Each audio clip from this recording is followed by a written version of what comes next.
Hey everybody, this is David with IsoHorns, and today I want to talk about Chris Johnson's post on WISP Talk, dated April 25th, where he says, I have 3 antennas to test now in the same spot with 16 or so live customers, only testing 5 gigahertz.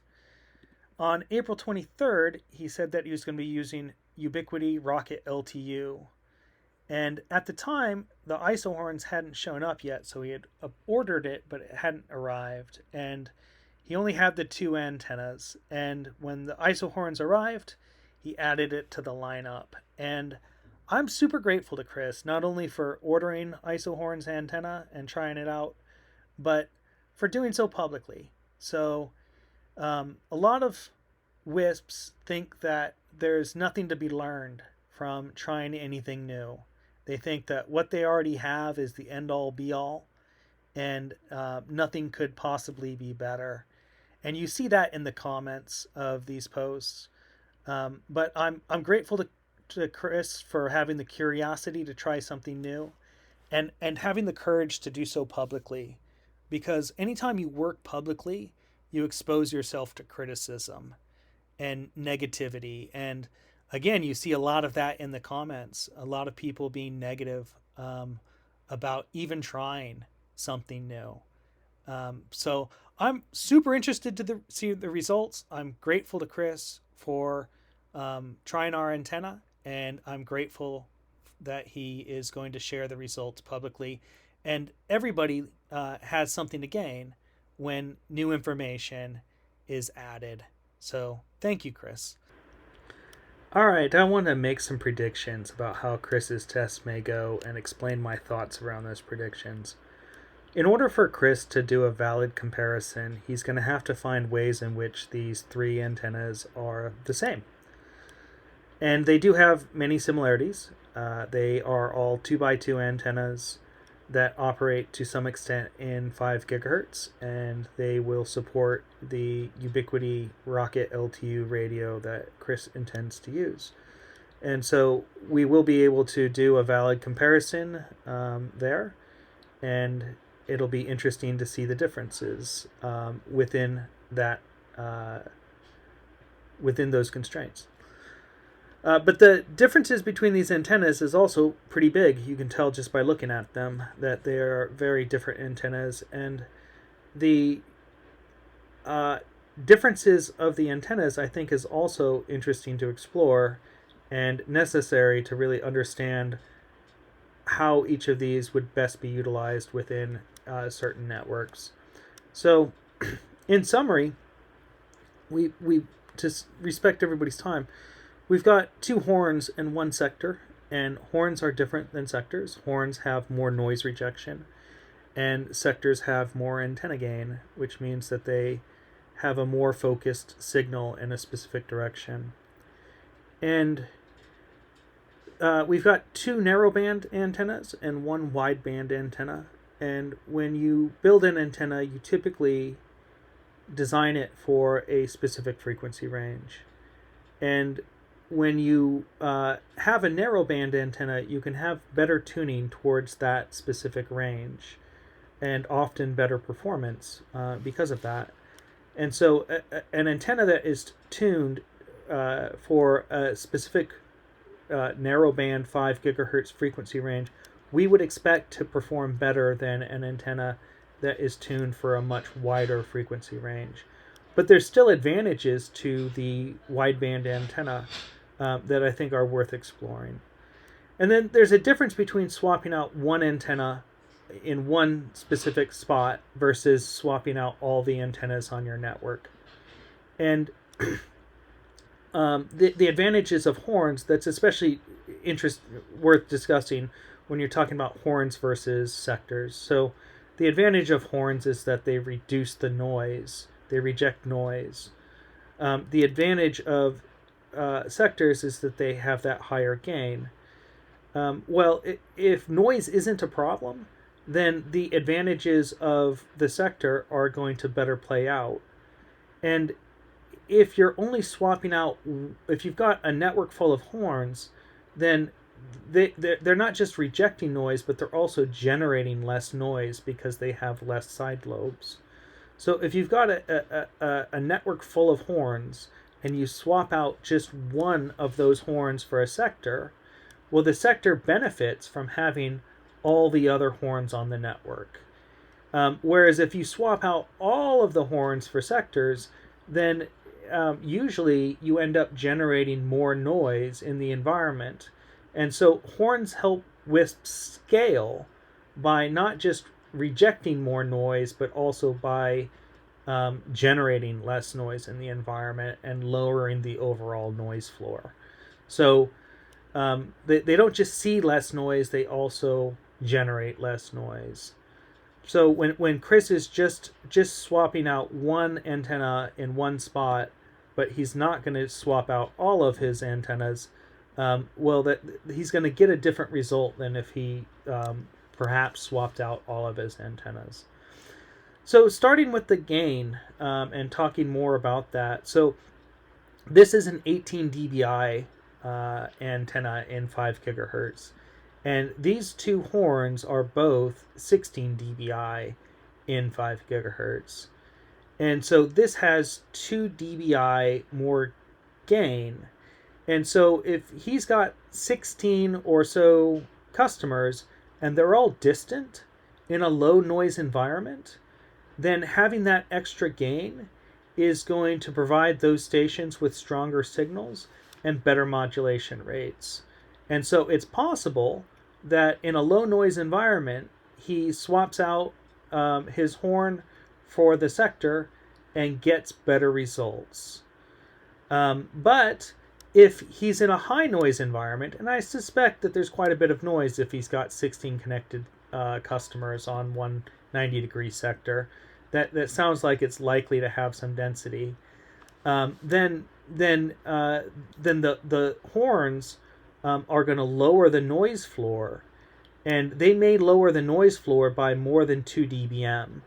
And so the signal to noise ratios may be better with the horns. Even though the signal goes down, the noise goes down by even more. And then the signal to noise ratios can be much better with the horns. And then again, talking about the reduced side lobes of horns, that comes into play not just in the amount of noise that they pick up, but it's also the amount of noise that they generate. So with an antenna, it's usually two ways. So you are sending signal and you are receiving signal, and you are one antenna, one radio signal is another radio's noise. And so when you're transmitting signal, you're also generating noise, and when you're receiving signal, you could also potentially be receiving noise.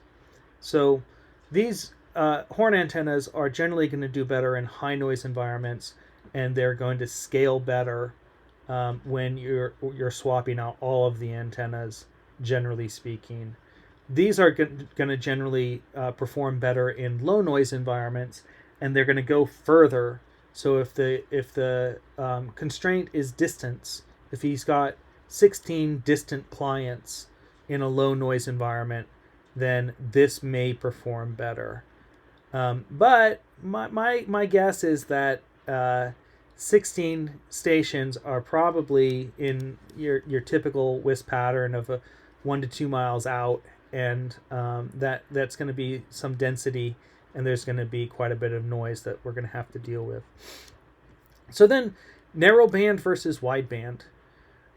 With the Ubiquiti LTU on this antenna, you can choose any frequency between 5.18 and the legal range, which is 5.85.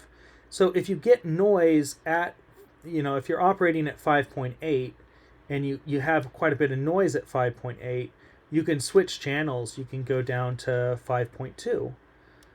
With this antenna, you can't do that. But it supports 6 gigahertz. So you can avoid 5 gigahertz noise completely by using that EPMP 4600L. And then you can, if you're getting noise on 5.8, and the 4600L does support 5.8. If you're getting noise on 5.8, then you can switch up to the 6 gigahertz bands where you're going to get a lot less noise. And then this supports the entire 5 gigahertz frequency range, which neither does. This has this only goes from 5.18, and this one starts at 5.47.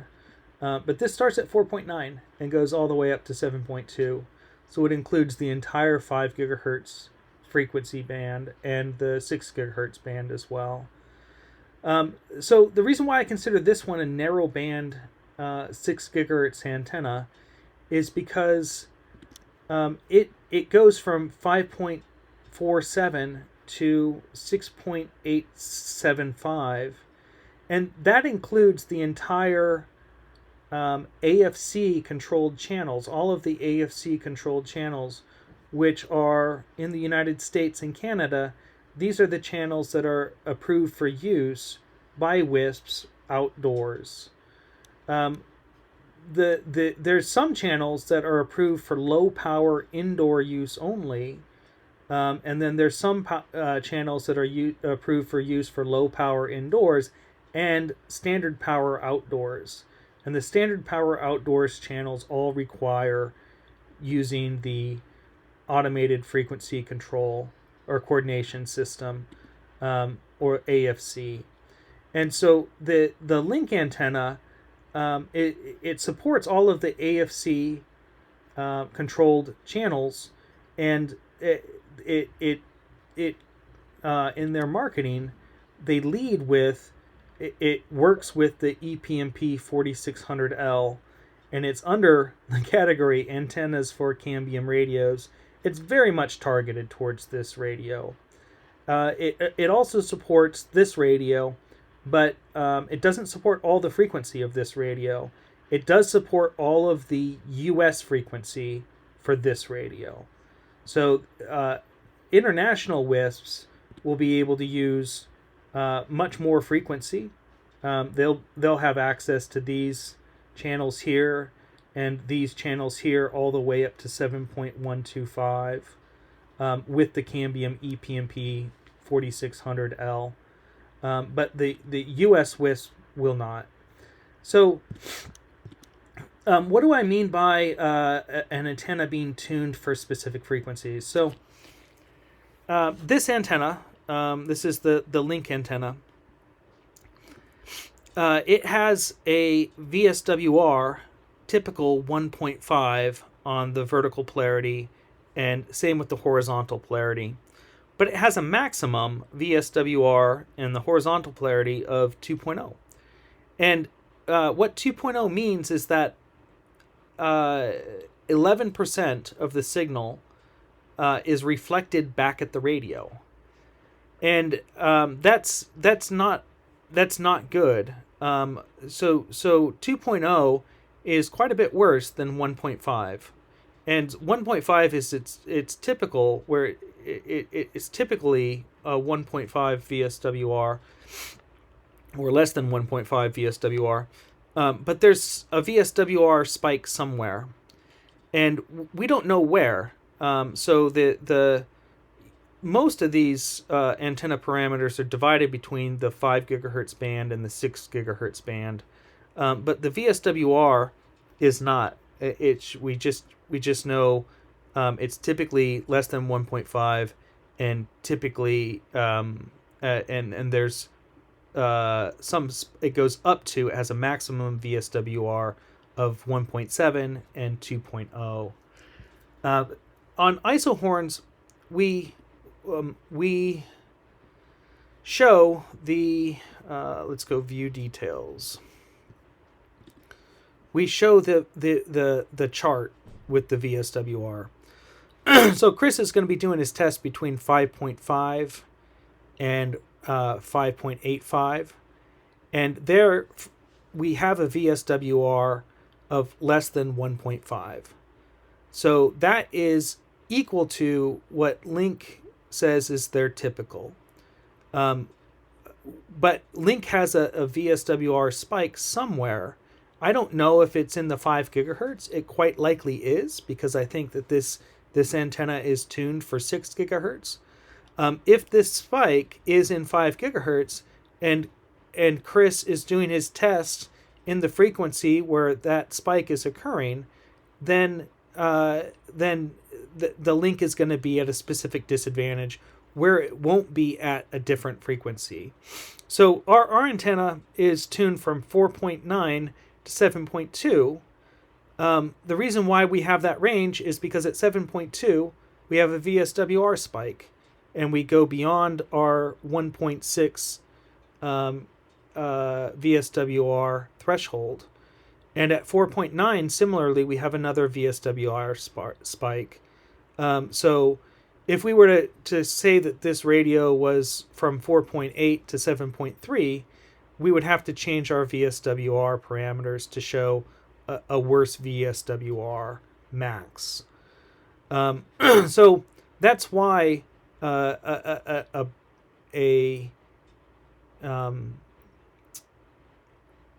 wideband antenna is at a certain disadvantage to a narrowband antenna that is tuned for specific frequency ranges.